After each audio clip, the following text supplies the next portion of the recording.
بسم اللہ الرحمن الرحیم۔ کوفے میں داخلہ اہل حرم اور شہزادی زینب سلام اللہ علیہا کا خطبہ۔ مسلم جساس کہتے ہیں عبید اللہ بن زیاد نے مجھے دارالعمارہ کی مرمت کے لیے بلایا۔ میں دارالعمارہ کی چونہ کاری میں مشغول تھا کہ اچانک میں نے شور و غل کی آواز سنی۔ میں نے اپنے ساتھ والے خدمتگار سے پوچھا کیا ہوا کہ کوفہ نالہ و شیون کی آواز سے گونج رہا ہے۔ اس نے کہا ابھی لوگ اس خارجی کا سر لائے ہیں جس نے یزید کے خلاف بغاوت کی تھی۔ میں نے اس سے اس کا نام معلوم کیا تو اس نے کہا حسین ابن علی۔ مسلم کہتے ہیں میں کچھ دیر تک متحیر رہا اور جیسے ہی وہ خدمتگار کسی کام کے لیے گیا تو میں نے شدت و غم و علم سے اپنے منہ پر تماچا مارا، چونہ کاری چھوڑ کر منہ ہاتھ دھویا اور دارالعمارہ کے پیچھے سے باہر نکل آیا اور کناشا تک پہنچ گیا۔ وہاں کھڑا ہو کر دیکھا کہ لوگ اسیروں اور مقتولوں کے سر کی آمد کے منتظر ہیں۔ اسی اثنا میں دیکھا کہ 40 اونٹ آتے ہیں جن پر اہل بیت رسول صلی اللہ علیہ وآلہ وسلم کی عورتیں سوار ہیں۔ ناگہاں میں نے امام سجاد علیہ السلام کو دیکھا کہ بے کجاوا اونٹ پر سوار ہیں اور خاردار توق کی وجہ سے گلے کی رگوں سے خون بہہ رہا ہے، اور آپ روتے ہوئے فرماتے ہیں اے بد کردار لوگوں، خدا تمہیں کبھی سیراب نہ کرے۔ اے وہ امت جس نے ہمارے بارے میں ہماری جد کی حرمت کا خیال نہ کیا، اگر روز قیامت ہم اور رسول صلی اللہ علیہ وآلہ وسلم ایک جگہ جمع ہوئے تو اس فاجر کا رسول کو کیا جواب دو گے؟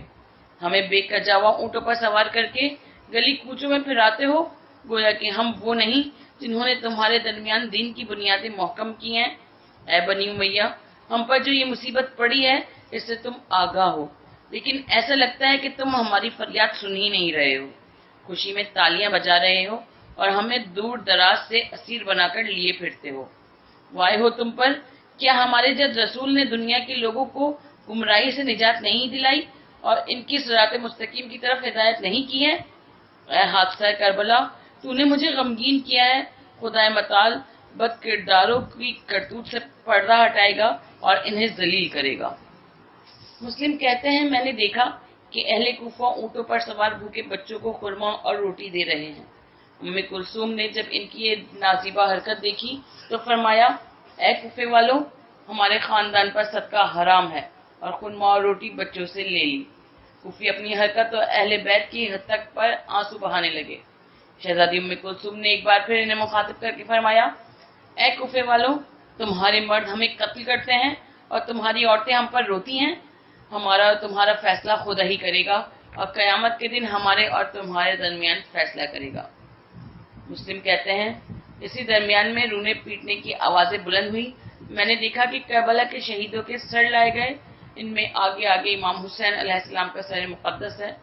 امام حسین کا سر چاند اور ستارہ زہرا کی مانند چمک رہا ہے، رسول اللہ صلی اللہ علیہ وآلہ وسلم سے مشابہ ہے۔ اس وقت اس نورانی اور چاند سے سر پر شہزادی زینب کی نظر پڑی تو اس نورانی سر کی طرف اشارہ کر کے فرمایا اے میرے چاند، تو اپنے کمال پر پہنچا مگر تجھے گہن لگ گیا اور غروب ہو گیا۔ اے میرے دل کے ٹکڑے، یہ تو میں نے کبھی سوچا بھی نہیں تھا کہ ایسا دن دیکھنا پڑے گا۔ بھائی، اپنی چھوٹی بچی سے بات کیجئے کہ جس کا دل اس مصیبت پر شق ہوا جا رہا ہے۔ اے بھائی، آپ تو ہم پر بہت شفیق تھے، اب وہ شفقت و محبت کیا ہوئی؟ اے بھائی، کاش آپ اپنے بیٹے علی کو اسیری کی حالت میں دیکھتے کہ آپ کے یتیم میں بات کرنے کی بھی سکت نہیں ہے۔ جب بھی ظالم ان کو کوڑے لگاتے ہیں وہ آپ کو پکارتے ہیں اور ان کی آنکھوں سے آنسو جاری ہو جاتے ہیں۔ بھائی، انہیں اپنے سینے سے لگا لیجئے، اپنے پاس بلا لیجئے، ان کا دل بہت دکھا ہوا ہے۔ انہیں تسلی دیجئے، اس بیٹے کی بیچارگی کا اندازہ لگائیے جو باپ کو پکارے لیکن اس کا جواب نہ سنے۔ ابن عاصم کوفی نقل کرتے ہیں عمر بن سعد نے اہل بیت رسول صلی اللہ علیہ وآلہ وسلم کو بے کجاوا اونٹوں پر سوار کیا اور اسیروں کی طرح کوفہ لایا۔ جب کوفہ پہنچے تو عبید اللہ نے حکم دیا کہ حسین کا سر شہر سے باہر لے جاؤ اور قیدیوں کے ساتھ لاؤ۔ چنانچہ سر حسین دیگر شہیدوں کے سروں کو نیزے پر چڑھایا گیا اور امام حسین کے سر کو آگے آگے لے چلے اور اس طرح کوفے میں داخل ہوئے اور سروں کو کوفے کے کوچہ و بازار میں پھرایا گیا۔ ایک آدمی کہتا ہے میں بازار کوفہ میں بیٹھا تھا، مجھے حسین کی شہادت کی خبر نہیں تھی۔ میں نے دیکھا کہ لوگ حیران اور دہشت زدہ ہیں، لیکن مجھے اس کی وجہ معلوم نہ تھی۔ اسی وقت میرے کانوں میں تکبیر و تحلیل کی آواز پہنچی۔ میں اٹھا کہ دیکھوں کہ کیا قصہ ہے۔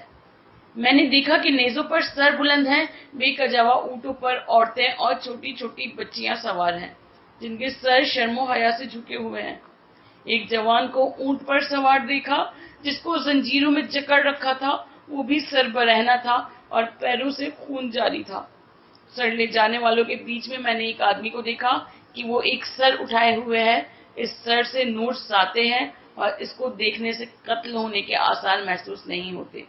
وہ شخص جو نیزے پر سر اٹھائے ہوئے ہے، وہ کہتا ہے، میں بلند نیزے والا، صقل شدہ شمشیر والا اور اس کا قاتل ہوں جس کے پاس دین کی حقیقت ہے۔ اسیروں کے درمیان میں سے ایک عورت نے کہا، وائے ہو تیرے اوپر، یہ کہو یہ ہے جبرائیل جس کا گہوارہ جھلایا کرتے تھے، اور میکائیل اور اسرافیل اور اسرائیل ان کے خدمتگار تھے، اور سلسائل ان کے آزاد کیے ہوئے ہیں۔ یہ وہ ہیں جن کے قتل ہونے سے عرش خدا کانپ اٹھا۔ وائے ہو تم پر، لوگوں سے یہ بتاؤ کہ میں محمد مصطفیٰ صلی اللہ علیہ وآلہ وسلم، علی مرتضیٰ علیہ السلام اور فاطمہ زہرا سلام اللہ علیہا، حسن مزکی علیہ السلام، آئمہ ہدی، آسمان کے ملائکہ اور انبیاء اور اوصیاء کا قاتل ہوں۔ راوی کہتا ہے، میں نے اس عورت کا نام پوچھا تو بتایا میں زینب بنت علی ابن ابی طالب ہوں، اور یہ قیدی سب رسول علی کی بیٹیاں ہیں۔ جس وقت حسینی قافلے والوں کی حالت دیکھ کر کوفے کی عورتیں گریہ وزاری کر رہی تھیں اور اپنے گریبان چاک کر رہی تھیں، ان کے ساتھ کوفے کی مرد بھی رو رہے تھے۔ اس وقت حضرت زینب سلام اللہ علیہا نے مردوں سے کہا، خاموش رہو۔ اس سے نہ صرف یہ کہ وہ لوگ خاموش ہو گئے، بلکہ اونٹوں کی گھنٹیوں کی آواز بھی بند ہو گئی۔ پھر جناب زینب نے خدا کی حمد و ستائش اور رسول صلی اللہ علیہ وآلہ وسلم پر درود و سلام بھیجنے کے بعد فرمایا، کوفے والوں، اے مکار و خیانت کار لوگوں، اے بے غیرت لوگوں، خدا کرے کہ تمہاری آنکھوں سے آنسوؤں کا سیلاب نہ رکے اور تمہارے نالوں کا سلسلہ ختم نہ ہو۔ تمہاری مثال اس عورت کی سی ہے جس نے اپنا سارا سوت کاٹ کر ٹکڑے ٹکڑے کر ڈالا ہو۔ نہ تمہارے عہد و پیما کی کوئی قدر و قیمت ہے اور نہ تمہاری قسم کا کوئی اعتبار ہے۔ تمہارے پاس جھوٹی باتوں اور غرور و دشمنی کے علاوہ اور کیا ہے؟ تمہاری مثال ان کنیزوں کی سی ہے جن کا کام چاپلوسی اور سخن چینی ہے، یا گھوڑے پر اگی ہوئی گھاس کی مانند ہو، یا ایسی چاندی کی طرح ہو جس سے قبروں کو سجایا جائے۔ تمہارا ظاہر پر فریب اور خوبصورت، لیکن باطن منفور اور ناپسند ہے۔ اپنی آخرت کے لیے تم نے کتنا برا توشہ فراہم کیا ہے، اپنے لیے کتنا برا توشہ بھیجا ہے، جس سے خدا کو غضبناک کیا ہے اور اس کے ہمیشہ عذاب کو خرید لیا ہے۔ کیا تم میرے بھائی حسین کے لیے رو رہے ہو؟ رو کہ تم اسی لائق ہو۔ ہنسو کم، رو زیادہ کہ تمہارے دامن پر ذلت کی گرد بیٹھ چکی ہے۔ یہ بدنامی کا داغ تمہارے دامن پر ہمیشہ رہے گا، اسے ہرگز نہ چھڑا سکو گے۔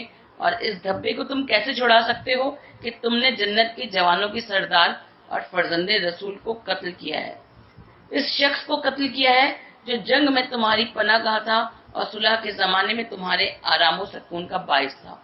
تمہارے اوپر خون آلود دہن سے ہنستے نہیں تھے، سختیوں اور مشکلوں میں وہی تمہاری امید تھے، اور جنگ و جدال کے زمانے میں تم ان کے پاس پناہ ڈھونڈتے تھے۔ آگاہ ہو جاؤ، تم نے آخرت کے لیے جو چیز پہلے سے بھیج دی ہے وہ بہت برا توشہ تھا، اور جس گناہ سے قیامت تک تمہاری کمر جھکی رہے گی وہ بہت بڑا گناہ ہے۔ خدا تمہیں نابود کرے اور تمہارے پرچم ہمیشہ سرنگوں رہیں۔ تمہاری کوشش نے صرف نا امیدی کا ثمرہ دیا ہے اور تمہارے ہاتھ کٹ گئے، تمہارے مال میں خسارہ ہوا، اپنی جان کے عوض خدا کی ناراضگی خریدی اور تمہاری شرمندگی یقینی ہو گئی۔ کیا تم جانتے ہو کہ تم نے رسول کی اولاد میں سے کس کا خون بہایا ہے، اور تم نے کون سا پیمان توڑا ہے اور اہل حرم کو بے پردہ کیا ہے، کس کی تک عزت کی ہے اور کس کس کا خون بہایا ہے؟ تم نے بہت برا کام کیا ہے۔ نزدیک ہے کہ اس سے آسمان گر پڑے اور زمین دھس جائے اور پہاڑ ریزہ ریزہ ہو جائیں۔ کتنی بڑی مصیبت، جان سوز، طاقت فرسا اور ایسی پریشانیوں میں لپٹی ہوئی کہ جن سے مفر نہیں، اور اتنی بڑی ہے کہ پہاڑ ریزہ ریزہ ہو جائیں۔ اگر اس مصیبت پر آسمان سے خون برسے تو کیا تمہیں تعجب ہوگا؟ آخرت کے عذاب سے زیادہ تمہیں کوئی چیز رسوا کرنے والی نہیں ہے، اور ان عمومی حکومت کے سرغناؤں کو کسی طرف سے مدد نہیں ہوگی۔ اس مہلت سے تمہیں مغرور نہیں ہونا چاہیے کہ خدا کسی کام میں اجرت کرنے سے منزہ ہے، اور بے گناہ خون کو پامال کرنے سے ڈرو کہ وہ انتقام لینے والا ہے اور ہمیں تمہیں دیکھ رہا ہے۔ پھر آپ نے یہ اشعار پڑھے: جب رسول تم سے پوچھیں گے یہ تم نے میرے اہل بیت اور اولاد کے ساتھ کیا کیا، ان میں سے بعض اسیر اور بعض خون میں غلطہ ہیں تو آخری امت ہو، تو اس وقت کیا جواب دو گے؟ میں تمہارا خیر خواہ تھا، میری جزا یہ نہ تھی کہ تم میرے خاندان کے حق میں جفا کرو۔ ڈرتا ہوں کہ تم پر ایسا عذاب نہ نازل ہو جائے کہ جیسا قوم ارم پر ہوا تھا اور اسے ہلاک کر دیا گیا تھا۔ راوی کہتا ہے کہ شہزادی زینب کے اس خطبے کے بعد میں نے اہل کوفہ کو دیکھا کہ وہ پیشمانی میں انگشت بادندہ ہیں۔ میں نے اپنے پاس کھڑے ضعیف العمر آدمی کو اس طرح روتے دیکھا کہ آنسوؤں سے اس کی سفید داڑھی تر ہو گئی تھی، اور آسمان کی طرف ہاتھ اٹھا کر کہہ رہا تھا: میرے ماں باپ آپ پر قربان، آپ کے بوڑھے بہترین بوڑھے، آپ کے یہاں کی عورتیں بہترین عورتیں، آپ کے بچے بہترین بچے، آپ کا خاندان بہترین خاندان ہے، آپ فضل و کرم میں بہت زیادہ ہیں۔ اس کے بعد یہ اشعار پڑھے: آپ کے بوڑھے بہترین بوڑھے، آپ کی نسل وہ ہے کہ جس کے لیے ذلت و گھاٹا نہیں ہے۔ امام زین العابدین علیہ السلام شہزادی زینب کی طرف ملتفت ہوئے اور فرمایا: پھوپھی جان، تھوڑا آرام کیجیے، جو رہ گئے ہیں انہیں چلے جانے والوں سے عبرت حاصل کرنی چاہیے۔ خدا کا شکر ہے کہ آپ عالمہ غیر معلمہ ہیں اور ہمارے رونے سے چلے جانے والے واپس نہیں آ جائیں گے۔ اسی دن شہزادی ام کلثوم بنت امیر المومنین علی ابن ابی طالب نے روتے ہوئے یہ خطبہ دیا: اے کوفیوں، تمہارے چہرے منفور ہو جائیں، تم نے حسین کو میدان جنگ اور دشمن کے ہاتھوں میں تنہا چھوڑ دیا اور انہیں قتل کر دیا۔ اسی پر اکتفا نہ کی، ان کا مال و اسباب بھی لوٹ لیا گیا، گویا وہ مال تمہیں میراث میں ملا ہے۔ پردہ نشین حرم کو تم نے اسیر کیا اور آزار و اذیت پہنچائی، خدا تمہیں نابود کرے۔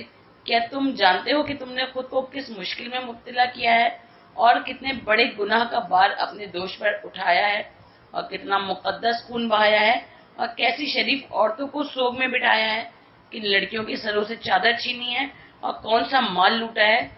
رسول کے بعد جو بہترین مرد تھے انہیں تم نے تہہ تیغ کر دیا، گویا تمہارے دل سے محبت و رحم ختم ہو گیا۔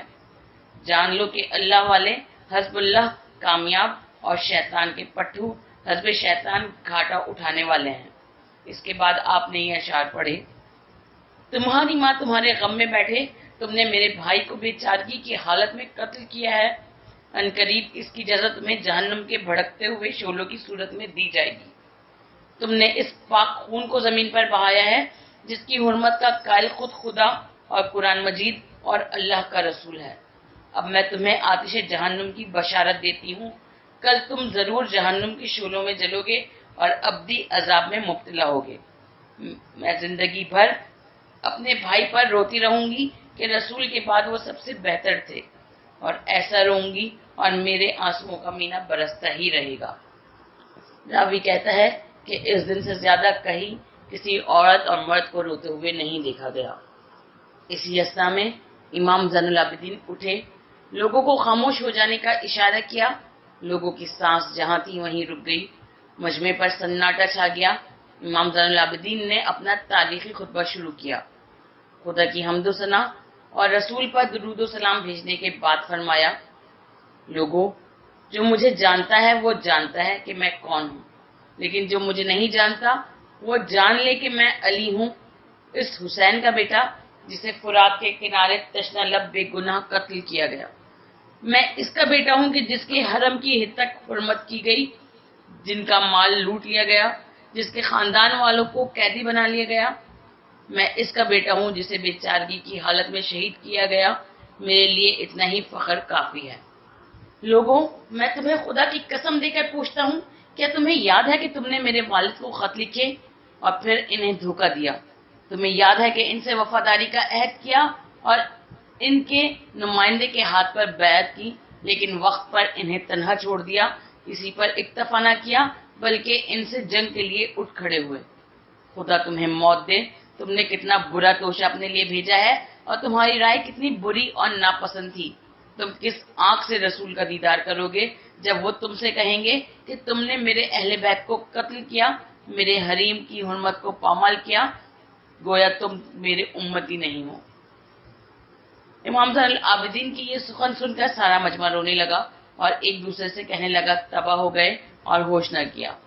امام زین العابدین نے خطبہ جاری رکھتے ہوئے فرمایا، خدا رحم کرے اس پر جو میری نصیحتوں پر کان دھرے، قبول کرے اور خدا اور رسول اور ان کے اہل بیت کے بارے میں میری وصیت کو دل میں محفوظ کرے۔